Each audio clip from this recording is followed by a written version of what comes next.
Hello, good morning, my dear children. I am coming again with new chapter from Honeydew. This is a poem by Zulfikar Ghosh. This poem is Geography Lesson. This poem doesn't have any rhyming scheme. In this poem, Zulfikar Ghosh talks about three things. Firstly, how everything looks from the sky. Secondly, how civilization was set up. And lastly, why people hate each other. Now, let's enjoy this poem. When the jet sprang into the sky, it was clear why the city had developed the way it had.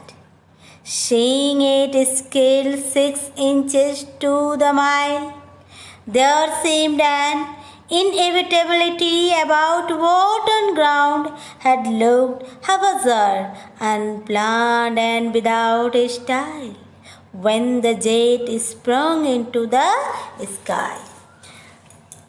First जो है इसमें first stanza में poet क्या करे, हालांकि ये stanza में divided नहीं है लेकिन थोड़ा सा गैपिंग है, इसलिए इसको मान लीजिए फर्स्ट स्टैंजा.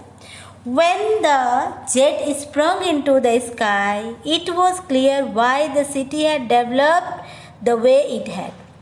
यहाँ पे कवि ये कह रहा है कि जैसे ही उनका जेट एक प्रकार का जो है वायुयान होता है, तो जैसे ही उनका जेट जो है आकाश में उड़ता है, जो है क्या देखते हैं, it was clear why the city had developed the way it had.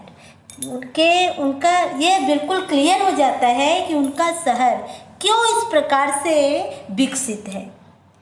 Seeing it scale 6 inch into the mile, ऊपर से आकाश से उनको जो है उनका शहर बिल्कुल 6 इंच में सिमटा हुआ दिखाई देता है.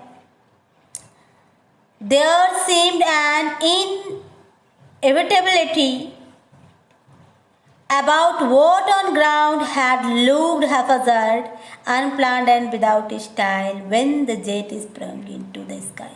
कभी क्या कह रहे हैं कि जब जो है आकाश में हमारा जेट उड़ा और जब मैं आकाश में पहुंचा, तब मुझे ये समझ में आया कि जो धरती पर जब मैं रहता हूँ तो शहर का की हर चीज़ें अनप्लान्ड दिखती हैं. ठीक है, हैवाजार्ड मीन्स क्या होता है, तितर बितर. तो तितर बितर दिखाई देती है, कुछ भी सिस्टमैटिक नहीं दिखाई देती है. लेकिन जैसे ही आकाश में वे उड़े जो है सर जो है, तो उनको सारी चीज़ें जो है क्लियर हो गई कि क्यों कोई भी चीज़ इतना प्लान ढंग से है. इनएविटेबिलिटी मीन्स ज़रूरत, क्यों ज़रूरत है हर चीज़ को प्लान करने का. ये चीज़ जो है उनको उस आकाश में जब वो उड़े और आकाश से जब जो है शहर को देखते हैं, तब ये चीज़ क्लियर हो जाती है. ठीक है, अब आइए सेकेंड में. When the jet reached 10,000 feet, it was clear why the country had cities where the river ran and why the valley were populated. The logic of geography, that land and water attract man, was clearly delineated when the jet reached 10,000 feet.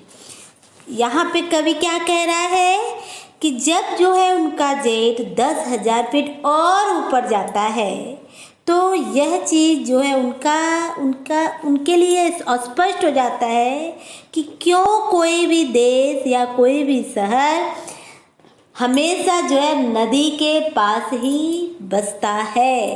क्यों कोई भी घाटी जो है ज़्यादा आबादी वाली होती है, क्योंकि हमारी जो पूर्ति होती है, हमारी जो ज़रूरत है, हम अपनी सिंचाई, खेतों की सिंचाई करते हैं तो किससे, जल से ही. हमारी जो दैनिक चीज़ें हैं, मतलब हर चीज़ हम पानी से ही आपूर्ति करते हैं। पीने के लिए भी चाहिए, नहाने के लिए भी चाहिए, कपड़ा धुलने के लिए भी चाहिए, है ना। तो सारी चीज़ों की जो हमारी जो है ज़रूरत है, मेन चीज़ है सफाई और अपने जीवन के लिए, तो पानी की ज़रूरत है। इसलिए जो है हम जहाँ भी देखिए, जैसे बनारस देख लीजिए, इलाहाबाद देख लीजिए, हैं, और जो भी शहर है या देश है, वो हमेशा जो है पानी के या नदी के या समुद्र के किनारे ही बसा है। उसके पीछे रीज़न क्या है कि इससे जो है हमारी जो पानी की ज़रूरत है आसानी से सॉल्व हो जाती है। तो ये सारी चीज़ें कभी का तब स्पष्ट होता है जब वह जो है आकाश में उड़ते हैं और 10,000 फीट, धरती से 10,000 फीट ऊपर जाते हैं। ठीक है। डेलीनिटेड मीन्स होता है दिखाई देना। तो that land and water attract man was clearly delineated when jet reached 10,000 feet। मतलब यह बात उनको कब क्लियर होती है, कब दिखाई देती है, जब वो अपने जेट से धरती से 10,000 फीट ऊपर जाते हैं। When the jet rose 6 miles high, it was clear the earth was round and that it had more sea than land. But it was difficult to understand that the men on the earth found courage to hate each other, to build walls across cities and to kill. From that high, it was not clear why. Last stanza में देखिए कवि क्या कह रहा है। When the jet rose 6 mile high, कह रहे हैं कि जब उनका जेट जो है 10 मील और ऊपर उठता है तो यह क्लियर हो जाता है कि पृथ्वी का आकार कैसा है, गोल है और जो है समुद्र की संख्या लैंड से ज़्यादा है, मतलब जल का भाग ज़्यादा है स्थल भाग से। आप लोग साइंस में पढ़े ही होंगे कि 71% क्या है, सी है और लैंड पोर्शन 29% है। तो ये चीज़ कभी का कब क्लियर होता है, जब वो धरती से 10,000 फीट ऊपर उठते हैं और उससे भी 6 मील जो है ऊपर उड़ते हैं। ठीक है। But it was difficult to understand that the men on the earth found courage to hate each other, to build walls across cities and to kill. From that height it was not clear why.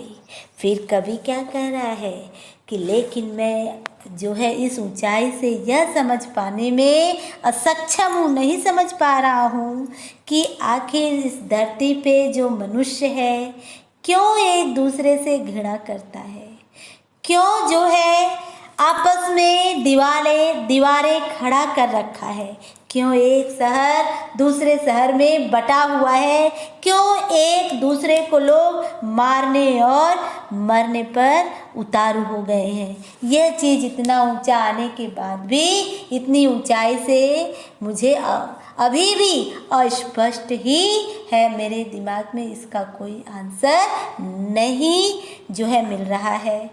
यही जो है यहाँ पे कवि कहना चाहे। मेरे ख्याल से यहाँ तक आप लोगों को समझ में आ गया होगा। Bye bye till next meeting.